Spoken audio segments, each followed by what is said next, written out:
Dua-duanya saya sayang mereka, saya tidak bisa bilang apa-apa gitu.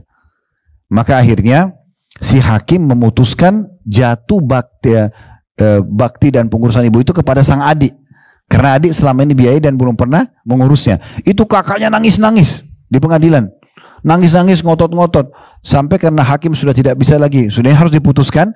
Maka dia bilang, tapi saya punya syarat. Kalau adik saya mau ambil ibu saya, padahal sebenarnya rumah mereka berdekatan, hanya pindah rumah supaya pindah ke pengurusan. Itu luar biasa, ya. Maka kata si kakaknya, saya punya syarat, dia harus mengurus ibu saya sebagaimana saya urus 24 jam. Saya nggak pernah tidur kecuali ibu saya sudah tidur. Saya bangun sebelum ibu saya bangun, dan semua kebutuhannya saya penuhi.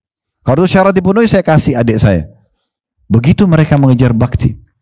Disebutkan sebuah kisah juga tentang masalah pintu surga yang luar biasa ini. Ada seorang ulama lagi isi pengajian, kemudian dia ditelepon oleh ayahnya. Ayahnya di daerah Qasim, ada satu kota cukup jauh. Dia tinggal di Jeddah. Ya kurang lebih mungkin jaraknya hampir 1000 km kan. Kurang lebih ya. Mohon maaf kalau angka ini sedikit keliru. Tapi jaraknya jauh. Ayahnya telepon begini. Waktu ditelepon, karena dia lihat nama ayahnya keluar, dimatikan mikrofon sama dia supaya ayahnya tidak tahu kalau dia lagi pengajian. Ini seorang ulama. Lalu dia bilang, maaf jemaah, ayah saya lagi telepon. Maka kemudian dia angkat telepon, ayahnya tidak tahu kalau anaknya lagi pengajian. Setelah salam, ayahnya cuma bilang begini, nak, ayah butuh 5 ekor domba untuk menjamu tamu ayah, teman-teman ayah. Lalu kata anaknya, baik ayah. Ada yang lain? Dia bilang tidak ada. Baik ayah, saya segera siapkan.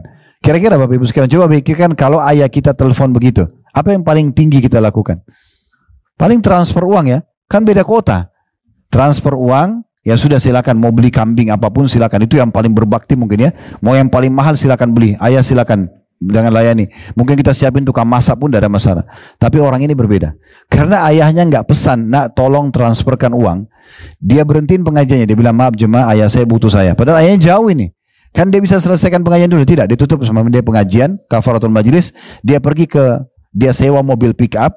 Dia beli di pasar di Jeddah 5 ekor domba. Disetir sendiri dibawa ke Qasim.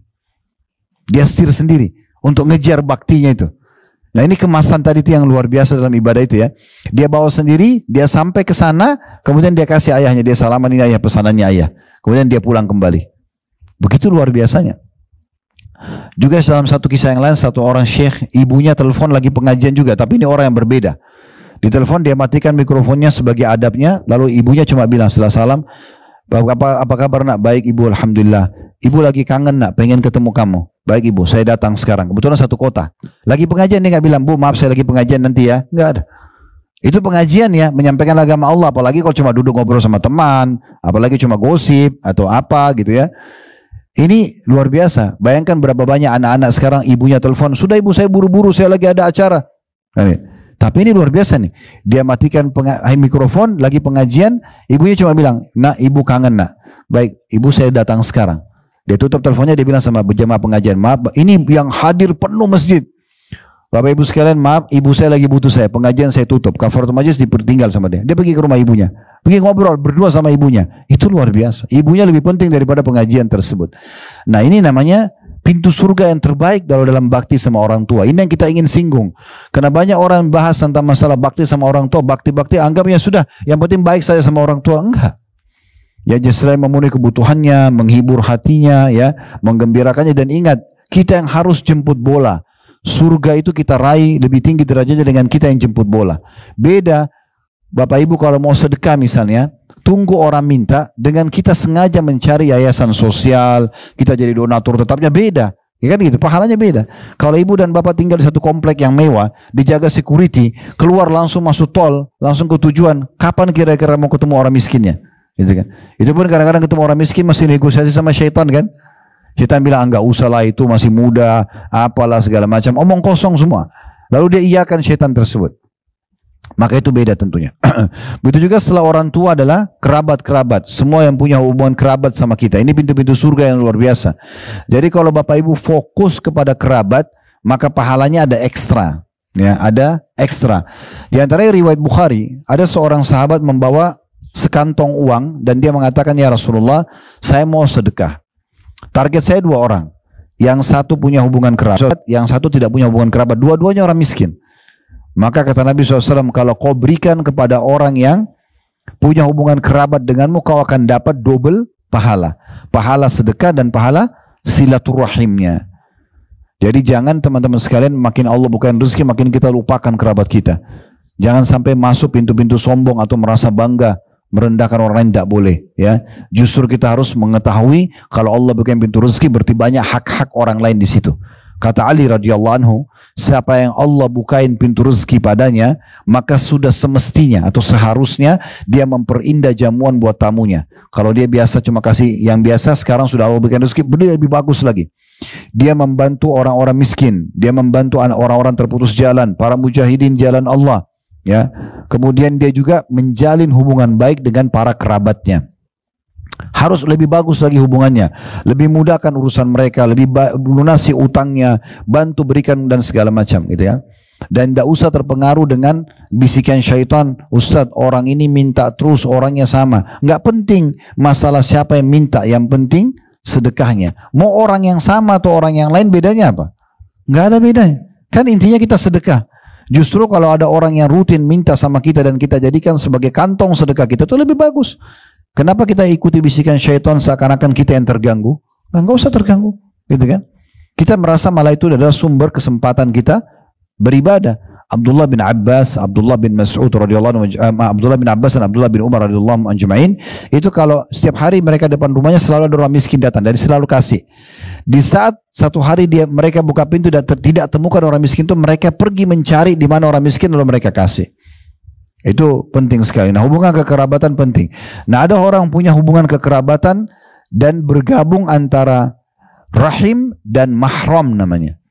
Rahim itu kekerabatan, mahram berarti tidak boleh menikah. Nah, itu jalur langsung kita ke atas. Ini orang yang paling tinggi haknya ya. Jalur langsung ke atas orang tua, ibu dan bapak, kakek dan nenek, dan semua saudara-saudaranya. Kemudian saudara kita ke samping, ya, kemudian keturunan kita ke bawah, anak-anak dan ponakan. Ini punya hak rahim dan mahram. Ada orang punya hubungan kekerabatan tetapi bukan mahram, seperti ipar, ya, pasangan paman dan tante, itu bukan mahram. Ya, ada juga orang yang punya hubungan kekerabatan tapi bukan punya, ya, mahram atau bukan mahram. Nah, ini semua punya hak. Selanjutnya teman-teman sekalian juga kita bisa masuk poin yang keempat ya.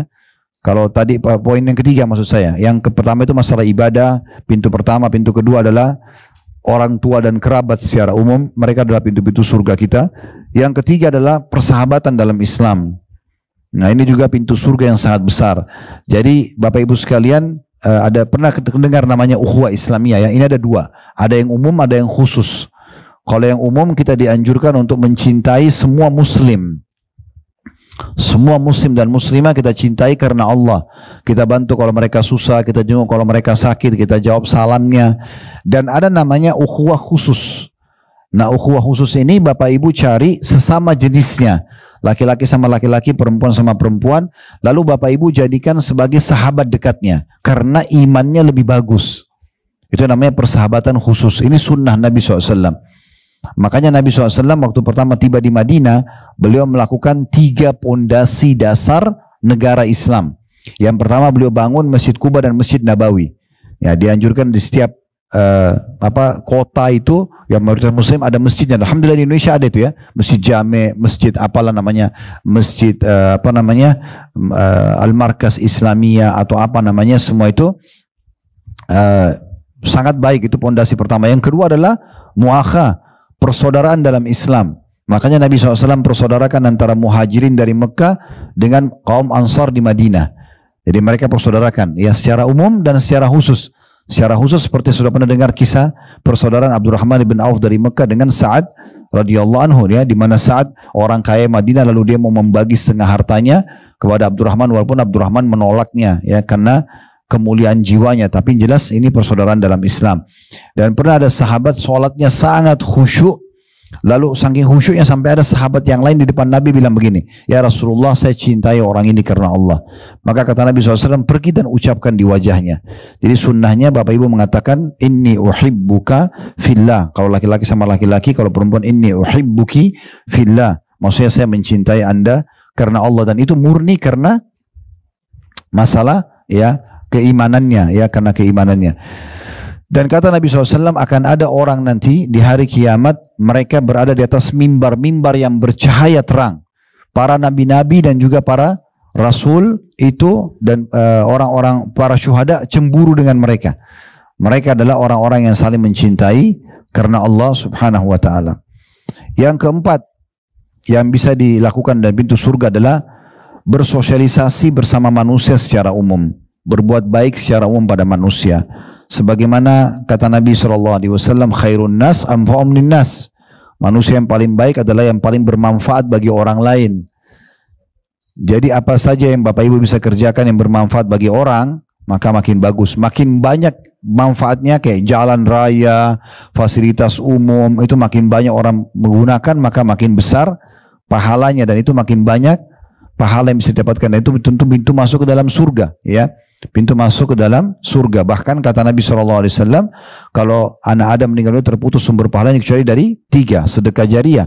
Artinya sedekah yang dia keluarkan semasa hidupnya, yang untuk fasilitas dipakai banyak orang. Masjid, rumah anak yatim, jalanan, sumur, ya wakaf tanah lah ya, untuk pesantren dan seterusnya. Kemudian ilmu yang bermanfaat, ya, kemudian juga anak soleh yang mendoakannya, gitu ya. Dan ini termasuk Bapak Ibu sekalian yang perlu digarisbawahi adalah tidak memilih-milih kegiatan sosial itu, ya, kecuali memang dukungan terhadap agama lain, itu yang tidak dibolehkan.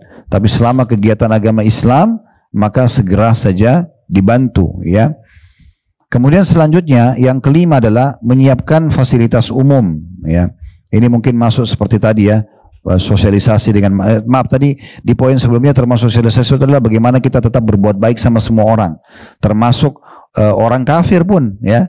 Kita boleh bertetangga dengan orang kafir, kita boleh berbagi makanan, kita boleh partner bisnis, ya, itu sosialisasi dengan manusia. Kalau yang kelima ini adalah menyiapkan fasilitas umum tadi yang saya bilang, amal jariah, ya. Kemudian selanjutnya yang perlu digarisbawahi juga adalah perlunya seseorang, ini pintu-pintu surga yang ke-6, ya, memperbanyak ibadah-ibadah, ya, secara khusus, ya. Membaca Al-Quran itu juga bagian daripada hal yang paling cepat mengangkat derajat di surga. Jadi jangan tinggalkan Al-Quran, ya. Sebagaimana sabda Nabi SAW dalam hadis yang diriwayatkan oleh Abu Daud dan Tirmidzi, dan dikatakan hadis ini hasan sahih, dari hadis Abdullah bin Amr bin As radhiyallahu anhuma, bahwasanya Nabi SAW bersabda, yuqalu li sahibul Quran iqra wartaqi. Akan dikatakan kepada orang yang menghafal Al-Quran atau suka membaca Al-Quran, bacalah di hari kiamat nanti dan naiklah derajat-derajatmu di surga, ya. Warattil kama kunta turattilu fid dunya, dan bacalah dengan tenang sebagaimana pernah kau baca di dunia. Fa inna manzilaka inda akhiri ayatin taqra'uha, karena derajatmu di surga nanti adalah bersamaan dengan akhir ayat yang kamu baca. Ya, berarti kita nanti kalau masuk surga, maka ibu dan bapak disuruh baca ayat Al-Quran yang biasa kita baca di dunia. Ya, oleh karena itu kalau sering baca Al-Quran, apalagi mengkhatamnya, diulangi lagi, khatam, diulangi lagi, itu sangat bagus. Puncaknya kalau dihafal, ya, maka nanti kita akan ditinggikan derajat di surga dengan bacaan-bacaan ayat tersebut. Dalam riwayat yang lain, bahwasanya Nabi SAW bersabda, barang siapa yang membaca 10 ayat dalam semalam, ini minimal, Bu, ya, jangan tinggalkan 10 ayat. Jadi jangan lewat tidur malam hari kecuali sudah baca 10 ayat. Kata Nabi SAW, barang siapa yang membaca 10 ayat dalam semalam, maka dicatat untuknya 1 kintor. Dan 1 kintor itu nilainya lebih baik daripada dunia dan seluruh isinya. Pada hari kiamat, Rabb Allah Subhanahu wa ta'ala akan berfirman kepada para pembaca Al-Quran, bacalah dan naiklah. Pada setiap ayat naik 1 derajat hingga berakhir pada akhir ayat yang dibacanya. Allah Azza wa Jalla berfirman kepada seorang hamba, stoplah sampai sini, berhentilah membacanya. Hamba itu mengatakan, wahai Rabb, engkau lebih tahu. Maka Allah berfirman, pada keabadian ini dan pada kenikmatan ini. Hadis diriwayatkan oleh Al-Haythami dalam kitab Majma' Az-Zawaid dan disahihkan oleh beliau tentunya. Jadi hadis-hadis ini teman-teman sekalian menunjukkan tentang kedudukan Al-Quran. Jadi usahakan selalu dibaca, ya. Dalam hadis yang lain, sesungguhnya Al-Quran dan puasa, ya, itu akan memberikan syafaat agar orang itu masuk di surga pada hari kiamat. Al-Quran akan mengatakan, ya Tuhanku, sesungguhnya aku telah menahannya tidur di malam hari. Maka tolonglah dia, masukkan ke dalam surga. Dan juga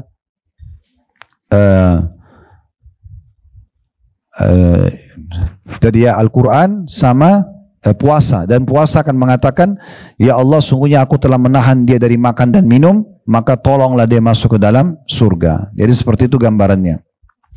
Baik, selanjutnya Bapak Ibu sekalian juga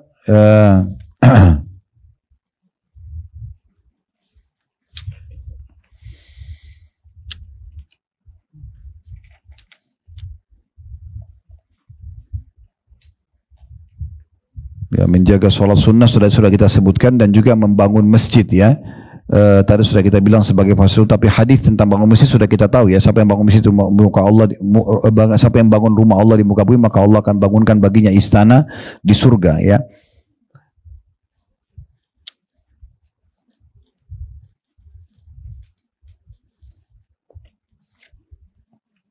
Ya, itu kurang lebih gambarannya Bapak Ibu sekalian, beberapa jenis ibadah-ibadah yang bisa kita kerjakan ya.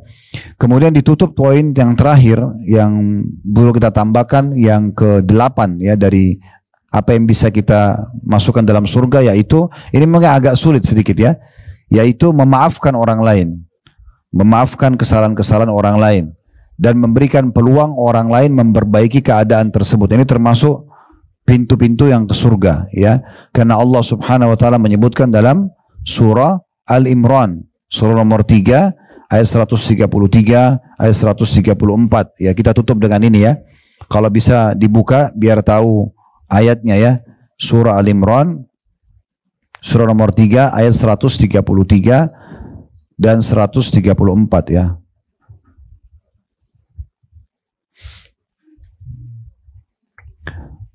Al-Imran surah nomor 3 ayat 133 sama 134 ya. Saya bacakan dulu. Wasari'u ila magfiratin min rabbikum wa jannatin arduha as-samawati wal ardu iddat lil muttaqin. Dan bersegeralah kamu semua kepada ampunan dari Tuhanmu. Kalau punya dosa segera taubat, dan juga kejarlah surga yang luasnya seluas langit dan bumi, disediakan bagi orang-orang yang bertakwa. Nah, di sini berarti kita bisa mendapatkan surga ya. Allah perintahkan kita untuk mengejarnya. Itu bagi siapa? Allah sebutkan di 134-nya. Alladzina yunfikuna fis sarra'i wad dharra'i wal qadhimina al ghaidha wal 'afina 'anil nas wallahu yuhibbul muhsinin. Yaitu orang-orang yang menafkahkan hartanya baik di waktu lapang maupun sempit ya. Ini juga termasuk pintu-pintu yang baik ke surga, tapi tadi sudah kita sebutkan di antaranya kalau kita sedekah untuk amal jariah, sedekah buat kerabat dan seterusnya ya. Lalu dikatakan dan orang-orang yang menahan amarahnya. Kalau dia emosi, dia tidak lampiaskan walaupun dia dalam kondisi benar, dan memaafkan kesalahan orang. Allah menyukai orang-orang yang berbuat kebajikan. Jadi di sini disebutkan bahwasanya surga itu salah satu penghuninya adalah orang-orang yang suka menahan emosinya dan memaafkan orang lain. Ya. Jadi disilakan dengan qadhimil ghaidh dalam bahasa Arab. Itu artinya orang yang bisa melampiaskan emosi sementara dia dalam kondisi benar. Ya. Jadi Bapak Ibu benar, tapi kita tidak lampiaskan marah kita. Ya. Justru kita di saat itu menahan emosi kita, dan kita coba untuk mendoakan kebaikan kepada dia atau untuk dia supaya dapat hidayah misalnya. Maka itu puncak daripada ya pintu untuk masuk ke dalam surga itu sendiri. Allahu a'lam. Kita berdoa kepada Allah Subhanahu wa taala, semoga semua yang hadir dalam acara ini offline ataupun online, baik itu live ataupun siaran ulang, dipenuhi semua hajat-hajat dunia akhiratnya, diampuni dosa-dosanya, diterima seluruh amalnya, dipanjangkan umurnya di atas ketaatan kepada Allah Subhanahu wa taala, dan sebagaimana Allah satukan kita dalam majlis ini, Allah juga satukan kita di surga firdausnya tanpa hisab. Allahumma amin. Ada benar dari Allah, ada salah dari saya mohon dimaafkan. Subhanakallahumma bihamdika asyhadu an la ilaha illa anta astaghfiruka wa atubu ilaik. Wassalamualaikum warahmatullahi wabarakatuh.